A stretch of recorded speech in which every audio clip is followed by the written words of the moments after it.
aid station people give you water when you were specifically asking for a sports drink? Sometimes I get a little bit misconstrued. That tempers passion. If there's one thing I've learned throughout this whole training procedure is the discipline. Being a father and setting the example of kids with three amazing daughters and one son, I think it's a healthy level of discipline that they see you, even at 46, still maintaining a decent lifestyle, working hard and playing hard.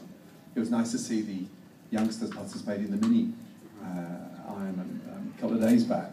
Obviously no bike, but clearly with the swim and the run. So yeah, no, that's just passion. I mean, that is just, you don't win 3 Michelin stars by being, a nice guy in the kitchen and letting mistakes leave. So when you work with some of the best chefs in the world, then you get that drummed into you. But it's a very similar parallel when you look at the disciplines across this training regime. I mean, everywhere I go, if it's not an athlete, it's someone that's given up their week to volunteer to work for nothing to make this event one of the best and one of the most sought after anywhere in the world. So I've been as passionate in my training as I have in my career, and that's when you understand the level of fitness these pro athletes have for this endurance. I remember standing on the start line in Maritzburg, my first ever comrades, and there's this little guy in front of me. Honestly, he's like a little greyhound whippet. Must have been 5 foot tall and literally 60, 70 pounds. And I'm 5'6". You keep on looking at me. I'm 5'6". Sorry. And he, everyone's putting sun cream on, and it's like pitch black, and it was freezing cold. I'm thinking, damn, why do I put sun cream this time in the morning? So I said to the gentleman in front of me, would you like some sun cream? And he said, no, sorry, mate, I'm normally back before the sun comes up. And it was a guy called Bruce Fordyce who won it for like 7 years on the trot.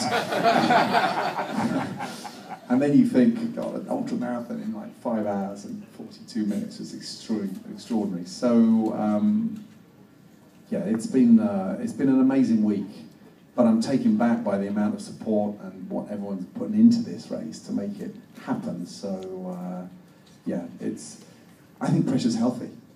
I think of swimming with my son Jack and swimming with the girls. It gets them off Xboxes and computer games and gets them a lot more physically, mentally astute. And I don't care what they do in their life, as long as they find their passion.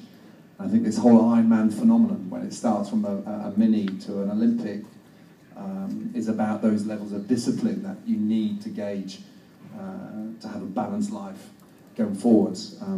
And looking at the Paralympics last year, what we held in Britain, we've been patrons for the last 10 years of the Scottish Mind of Ipswich campaign. I see the work that goes into the wheelchairs, what we do to get them swimming and to participate in these events is extraordinary. So the more the merrier. I've taken a lot of shit this week because I haven't qualified. There's no secret behind that. But I've put the training in, and I'm blessed to be here. So yeah, just want to get on with it now. Trust me. Well, Gordon.